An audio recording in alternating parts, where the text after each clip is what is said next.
bienvenidos a este programa La Delicia del Maná en Familia. Hoy queremos estar meditando sobre el Salmo 4 en familia, para de una forma edificarnos los unos a los otros y poder ser también de edificación y de bendición para otras familias. Dice la palabra del Señor en el Salmo 4: respóndeme cuando clamo, oh Dios de mi justicia. Cuando estaba en angustia, tú me hiciste ensanchar. Ten misericordia de mí y oye mi oración. Hijos de los hombres, ¿hasta cuándo volveréis mi honra en infamia? Amaréis la vanidad y buscaréis la mentira. Sabed pues que Jehová ha escogido al piadoso para sí. Jehová oirá cuando yo a él clamare. Temblad y no pequéis. Meditar en vuestro corazón. Estar en vuestra cama y callar. Ofrecer sacrificios de justicia y confiar en Jehová. Muchos son los que dicen: ¿quién nos mostrará el bien?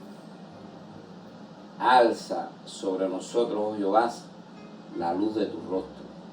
Tú diste alegría a mi corazón, mayor que la de ellos cuando abundaba su grano y su mosto. En paz me acostaré y asimismo dormiré, porque solo tú, Jehová, me hace vivir confiado. Gloria a Dios. Qué angustia.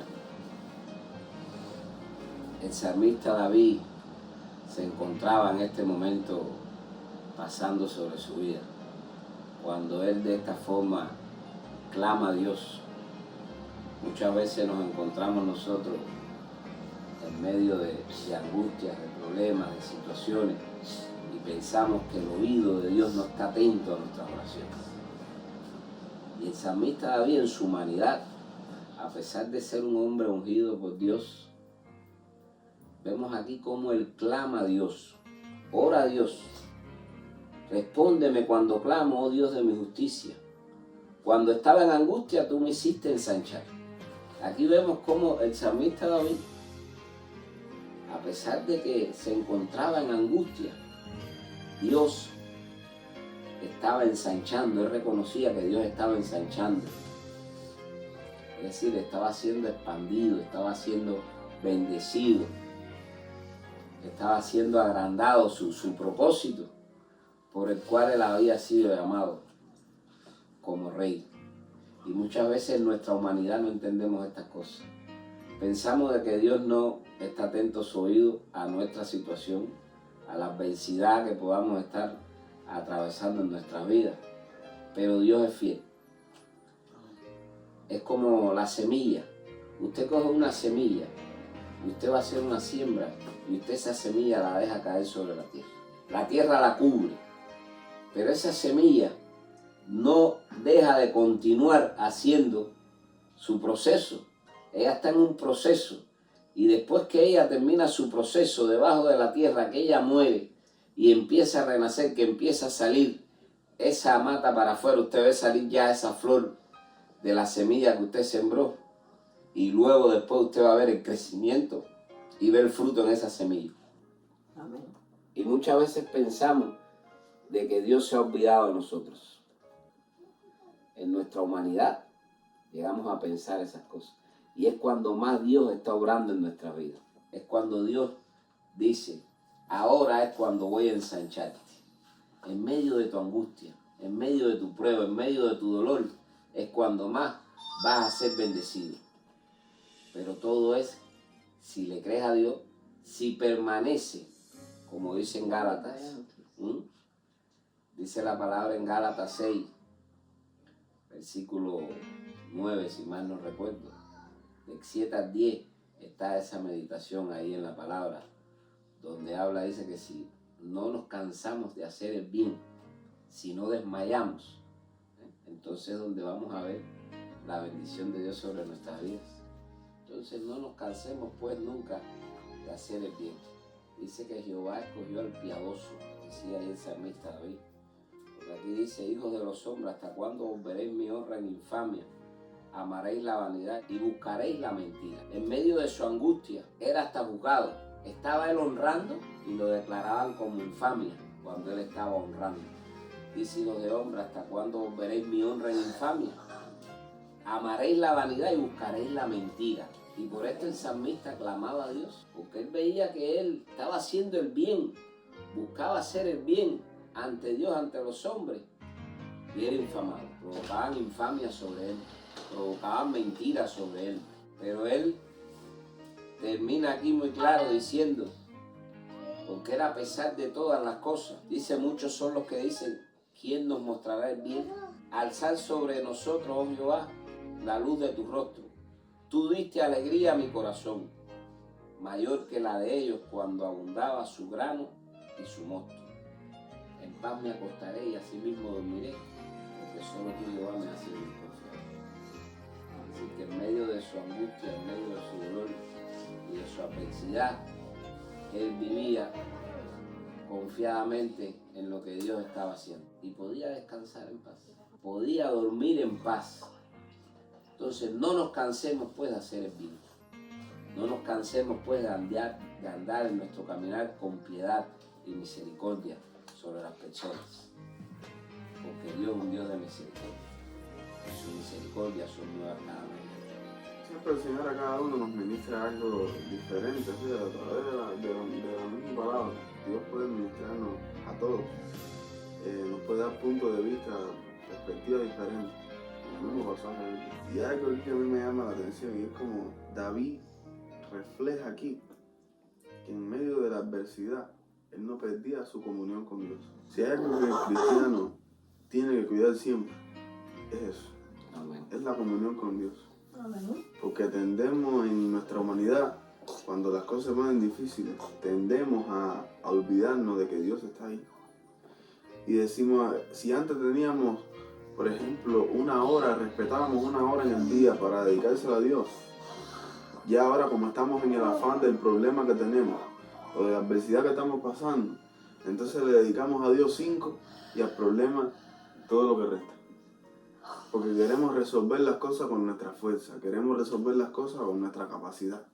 Amén. Cuando la palabra siempre enseña que estas batallas no son nuestras. Amén. Nuestro trabajo es confiar en Dios, Amén. creer en Él y, como dice David, esperar en Él. Mira lo que David dice aquí. Sabed pues que Jehová ha escogido al piadoso para sí. Jehová oirá cuando yo a Él clamare. Temblad y no pequéis. Meditad en vuestro corazón, estando en vuestra cama y callad. Vamos a detenernos aquí. Dice, temblad y no pequéis, meditad en vuestro corazón, estando en vuestra cama y callad. Y después hay una pausa que dice Selah. Cada vez que ustedes vean Selah en los salmos, es como una pausa que se hacía, ¿entiendes? En medio de los salmos. Con los salmos, aparte de ser cántico, también tienes que verlo como que eran oraciones, porque estos cánticos son oraciones. Estos eran oraciones de David en medio de su proceso, en medio de su angustia. Oraciones de confianza, ¿entiendes? En medio de su prueba, de su situación que estaba pasando. Y hay algo aquí que David dice, y es que cuando tú estés meditando, yo estuve buscando hace tiempo el significado, ¿no?, de la palabra meditar.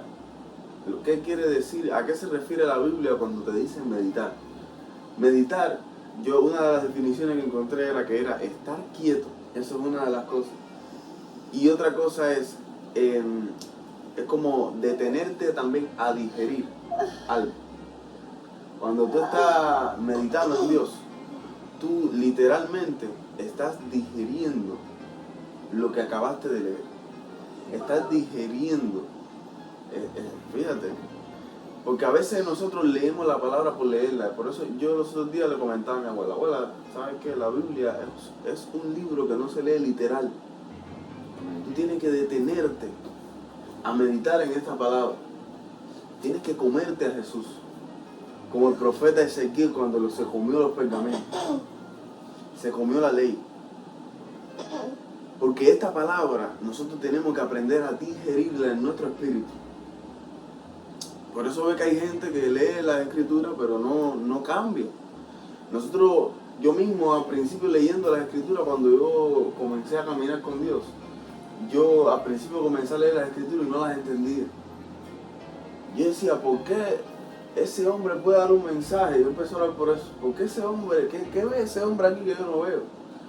Porque como eso que él está diciendo ahora, yo lo había leído hace 3 días atrás y yo no vi nada de eso, de lo que él está hablando ahora. Y yo decía, Dios mío, ayúdame para yo poder entenderlo. Ayúdame para poder hacer eso que ese pastor hace, hacer eso que ese hombre de Dios está predicando. ¿Cómo tú le das un mensaje a él? ¿Cómo es eso? Y yo hablaba esto con Dios. Y el Señor fue abriendo mis ojos, porque la Biblia hay que leerla con ojo espiritual. No podemos leer las escrituras desde lo carnal.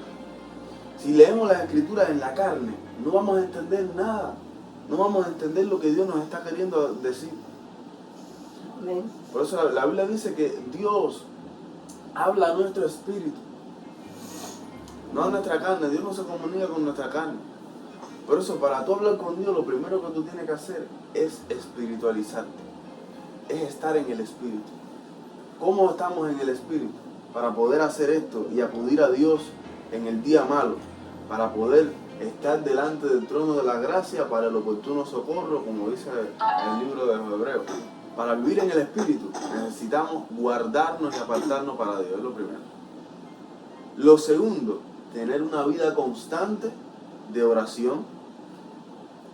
Lo tercero, tener una vida constante de meditación en la palabra. Amén. Y lo cuarto, pero no menos importante, fue un consejo que Jesús le dio a los discípulos. De hecho, fueron 2 consejos que Jesús le dio a los discípulos. Le dijo que cuando oren, cuando busquen a Dios, lo hagan con fe, sin dudar en sus corazones. Y lo segundo, le decía que cuando oraran, fueran insistentes en la oración.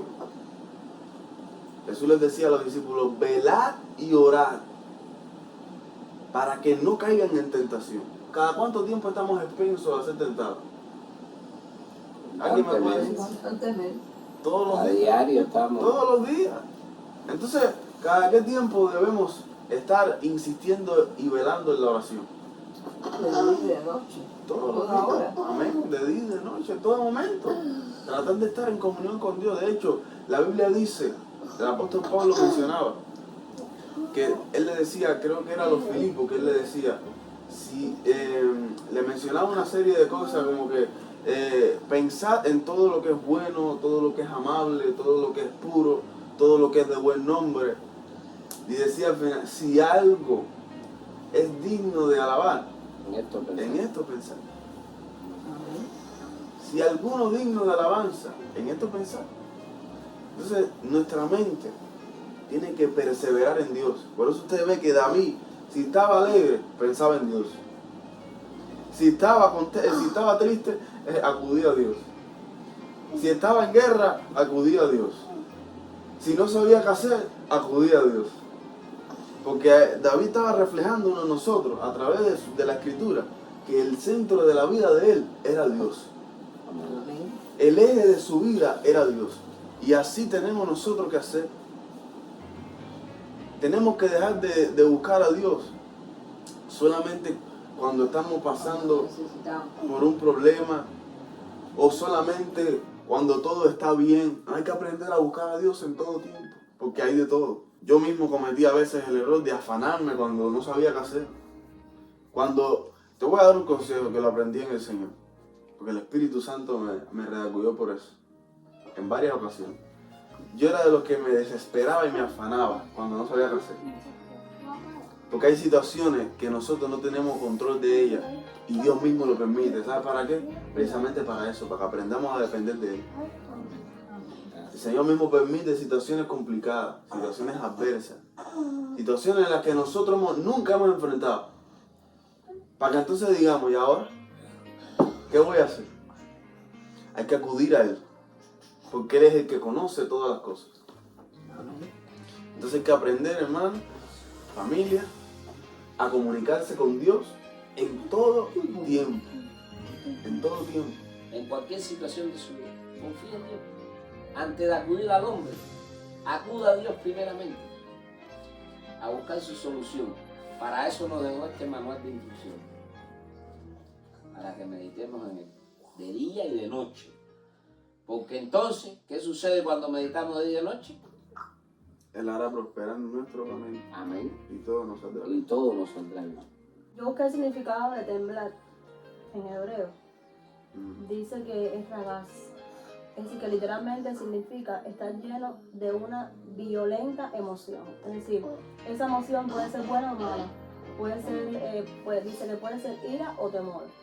Estar en estado de conmoción que hace caer muy bajo a un umbral que dispara la ira. Es decir, que hay veces tenemos que hasta controlar nuestras emociones, saber controlarlas.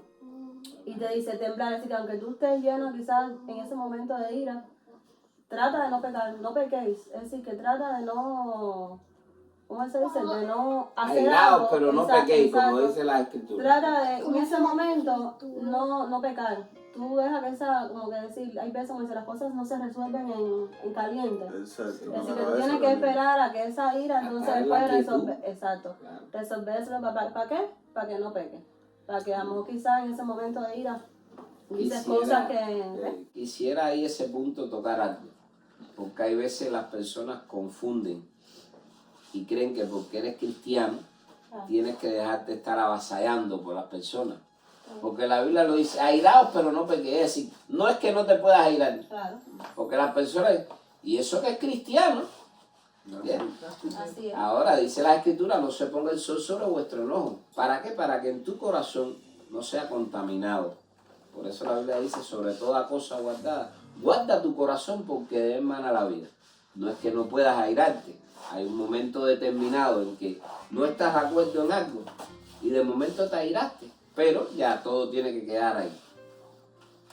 No puedes dar continuidad a esa ira, porque entonces es donde caemos en el pecado. Porque la gente confunde en esos términos. Te ven que de momento te aceleraste, de momento, Te sacaron de tu casa. sí, como decimos a buen cubano, te sacaron de circulación. Porque es así. Hay momentos en los cuales tú puedes. Cristo se airó. Cuando entró al templo, cogió y sacó mano por el látigo y empezó a dar látigo y a tirar todo y a buscar todo. A buscar todo lo que estaba. ¿Por qué? Pablo también, que fue un hombre de Dios, también se airó. Cuando comenzó, dijo, mira, yo soy fariseo. En la ley, más docto que todos ustedes. Hebreo Y de la hebreo. gente, la gente piensa que eso Pablo Sí. lo dijo porque Pablo estaba ahí en el espíritu. No, eso Pablo lo dijo en la carne porque ya estaba molesto con todo aquello que lo perseguía, que lo estaban criticando. Sí. Los mismos religiosos, sobre todo, que era en lo que a ese momento él le estaba dando esa palabra de decir, yo soy más docto de la ley que todos ustedes. Yo estudié con Gamaliel, el profesor, el más docto que había en aquel entonces. Maestro de la ley. El hebreo de hebreo soy yo. Tengo mi residencia entre los romanos. Yo soy Pablo de Tarso. Pero es que Y la gente piensa que eso Pablo lo dijo. Ya te digo que estaba en el espíritu. Que Pablo eso lo dijo espiritualmente hablando. No, eso Pablo lo dijo porque ya estaba hasta aquí. Ya lo tenían ya. ¿Entiendes? Hasta la coronilla, como decimos en el argot popular. ¿Entiendes? Ya Pablo no aguantaba más y explotó. ¿Entiendes? Y tuvo que decirle a ellos, tuvo que dedicarle ese momento a ellos. Porque hay gente que tú tienes que aclararle a veces la mente. Claro. ¿Entiendes? Es que hay algo. Hay situaciones. Mira, la verdad siempre va a ser confrontada. Es decir, cuando usted está expresando una verdad contra una mentira, y ahí hay una confrontación. Y ahí tú caes en un debate. Y quizás en ese momento la persona cae en ira. ¿Por qué? Porque tú estás confrontando la verdad contra la mentira. ¿Entiendes? Hay una confrontación. La verdad y la mentira están siendo confrontadas. Es decir, que siempre, cuando usted anda en verdad, siempre va a tener confrontaciones.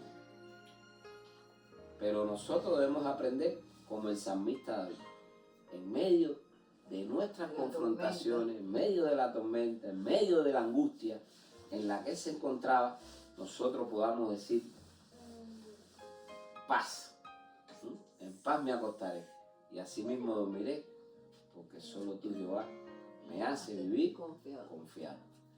Dios les bendiga en esta linda mañana y le deseamos un día de prosperidad, de bendición, y que la gracia y el favor de Dios sea sobre su vida. Y si usted que en esta mañana nos está escuchando no conoce de ese Dios, de ese Cristo, el cual nos regala esta paz, en la cual nosotros en medio de nuestra angustia, nuestros problemas, nuestras adversidades, solo Dios sabe la situación en la que usted pueda estar pasando, déjeme darle una muy buena noticia. Cristo tiene la solución para su vida. Cristo quiere que en medio de su adversidad usted camine en paz. Usted esté en quietud. Cristo le ama y quiere la salvación para usted, para su vida. Acérquese a Cristo y búsquele de todo corazón y con temor y temblor. Y salga del medio de este mundo, del pecado, de la impiedad, de la maldad y de la corrupción que este mundo ofrece. En Cristo hay un mejor camino para usted.